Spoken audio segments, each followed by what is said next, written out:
বন্যার আরও খবর জানতে শেরপুরের নালিতাবাড়ি এলাকায় আছেন সহকর্মী শহীদুল ইসলাম হীরা, ময়মনসিংহের ধোবাউড়ায় আছেন ওবায়দুল হক এবং নেত্রকোনার নাটেরকোনা এলাকায় আছেন আলপনা বেগম। আমরা শুরুতে যাচ্ছি হীরার কাছে। টানা বৃষ্টি এবং ভারতের মেঘালয় থেকে নেমে আসা উজানের ঢলে শেরপুরের 3টি উপজেলা গত শুক্রবার সকাল থেকে প্লাবিত হওয়া শুরু করেছে। শেরপুরে বিশেষ করে শেরপুরের নালিতাবাড়ী উপজেলা সবচেয়ে ভয়াবহ অবস্থা বিরাজ করছে। কার্যত নালিতাবাড়ী উপজেলা শেরপুর সহ ঢাকা এবং সারা দেশের সঙ্গে সড়ক যোগাযোগ বন্ধ রয়েছে নালিতাবাড়ী উপজেলার সাথে।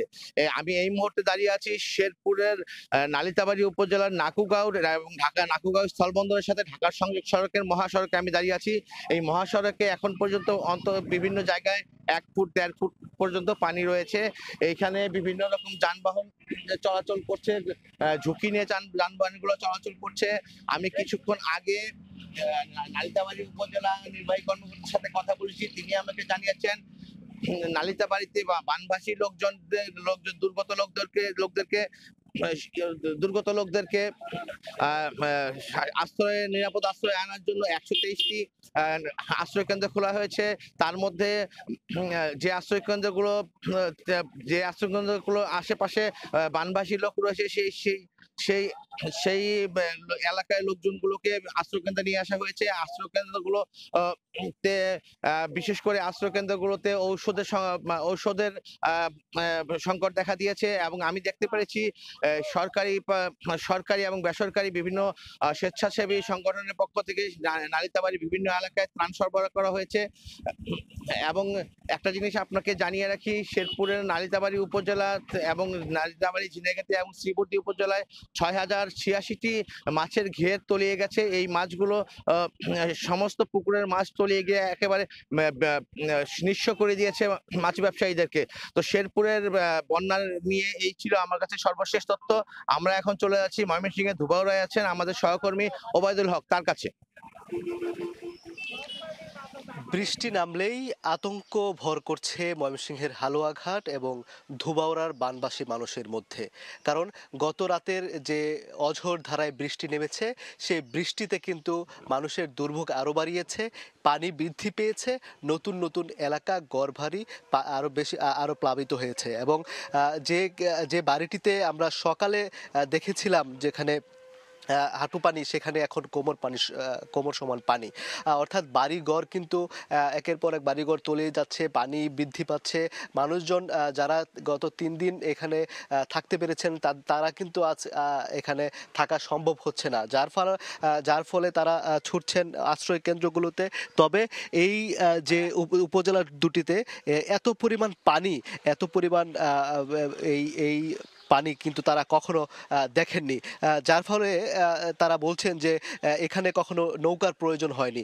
এই নৌকা না থাকার ফলে এখানকার যারা বানভাসী রয়েছেন তারা কিন্তু আশ্রয় কেন্দ্রগুলোতে যেতে পারছেন না। তারা কিন্তু কোনো রকমে উঁচু যে সড়কগুলো রয়েছে সেখানে তাদের গবাদি পশু নিয়ে তারা কিন্তু কোনো রকমের সেখানে আশ্রয় নেওয়ার চেষ্টা করছেন। তবে তারা যেটি বলছেন যে পানি যদি বৃষ্টি না হয় তাহলে খুব দ্রুত সময়ের মধ্যে পানি নেমে যাবে, তবে বৃষ্টি হলে কিন্তু পানি নামতে আরও সময় লাগবে।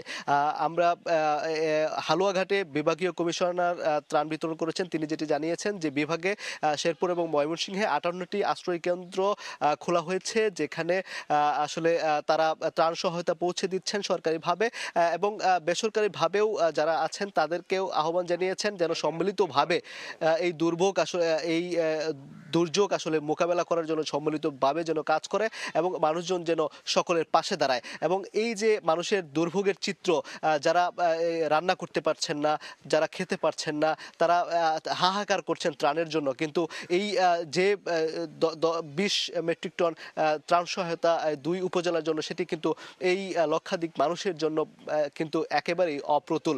তারা বলছেন যে তারা এই অসুস্থ হয়ে পড়ছেন এবং এই পানিবন্দী থাকার কারণে তারা নানা সমস্যা এবং এই দুর্ভোগের চিত্র কিন্তু আমরা বিভিন্ন এলাকায় ঘুরে দেখেছি। তারা যেটি বলছিলেন যে এই যে তাদের ফসলি জমি, মাছের ঘের সবকিছুই কিন্তু তলিয়ে গেছে এবং এই যে ক্ষতি, অপূরণীয় ক্ষতি তারা কিন্তু কিভাবে আসলে পুষিয়ে নেবেন সেটি তারা বুঝতে পারছেন না, অনেকটা নিঃস্ব হয়ে গেছেন। তবে প্রশাসনিকভাবে আমি কৃষি কর্মকর্তার সাথে কথা বলেছি, তারা যেমনটি বলেছেন যে সামনের মৌসুমে তারা সরকারি প্রণোদনার মাধ্যমে এই কৃষকদের ঘুরে যতটুকু সম্ভব ঘুরে দাঁড়ানোর কাজ তারা করবেন এবং তারা যেন এই ঘুরে দাঁড়াতে পারে সেই জন্য সরকারিভাবে কিছুটা হলেও তাদেরকে পাশে দাঁড়াতে চেষ্টা করবেন। এক্ষেত্রে যারা মাছের ব্যবসা করেছেন, মাছের ঘের করেছেন, তারা কিন্তু ব্যাপক ক্ষতিগ্রস্ত হয়েছেন। তারাও কিন্তু আসলে এখন অনেকটাই নিঃস্ব, লাখ লাখ টাকা আসলে তারা এই তাদের মাছ কিন্তু তলিয়ে গেছে এবং ভেসে গেছে। তো এই ছিল ময়মনসিংহের হালুয়াঘাট এবং ধুবাউড়ার বন্যা পরিস্থিতি। আমরা এখন নেত্রকোনার বন্যা পরিস্থিতি জানতে চলে যাব সহকর্মী আলপনা বেগমের কাছে।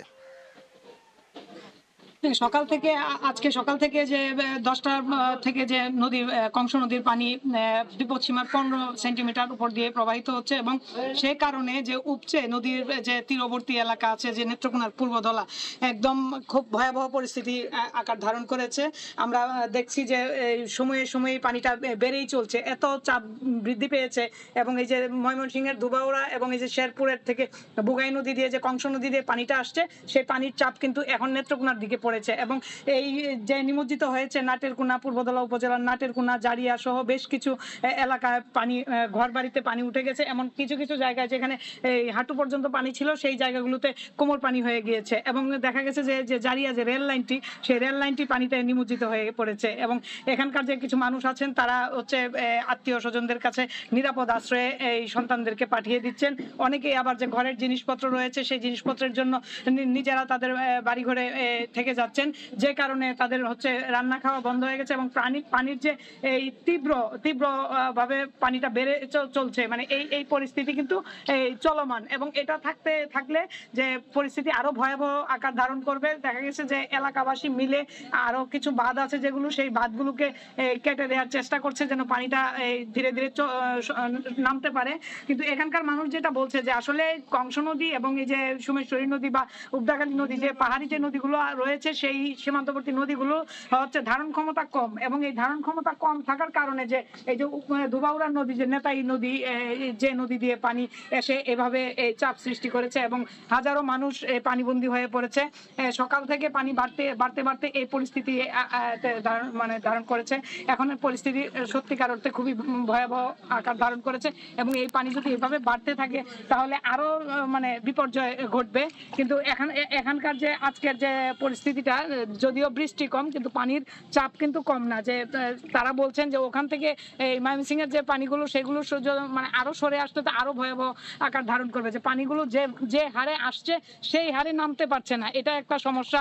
আর নেমে যে পানিগুলো যেখানে ধারণ করবে সেই ধারণ ক্ষমতা না থাকার কারণে আজকের এই পরিস্থিতি সৃষ্টি হয়েছে এবং লক্ষ্য করা গেছে যে বেশ কয়েক বছর ধরেই এই কলমাকান্দা বা সীমান্ত এলাকাবর্তী যে নেত্রকোনা জেলায় এই ধরনের বন্যা কিন্তু মানুষ আগে দেখেনি। তো এখন দেখা গেছে যে অল্পতেই ভারী বৃষ্টিপাত হলেই পানি জলাবদ্ধতা হয়ে যায়। পাশাপাশি যদি পাহাড়ি ঢল থাকে, যে সেই পাহাড়ি ঢলে দেখা গেছে যে আরো মানুষের বিপর্যয় ঘটে। তো নেত্রকোনা জেলায় প্রায় 20,000 মানুষের মতো মানুষ এখন পানিবন্দী রয়েছে, এমনটি জানালেন এখানকার স্থানীয়। নাটেরকোনার যে এই রেল লাইনের পাশে গ্রামটি, এই গ্রাম থেকে আমার কাছে আজকের যে পানি বেড়ে ওঠা এবং প্লাবিত হওয়ার সর্বশেষ ছিল। বন্যা পরিস্থিতির খবর জানাচ্ছিলেন আমাদের সহকর্মীরা। যুক্ত হয়েছিলাম নেত্রকোনা, ময়মনসিংহ এবং তারও আগে শেরপুর থেকে।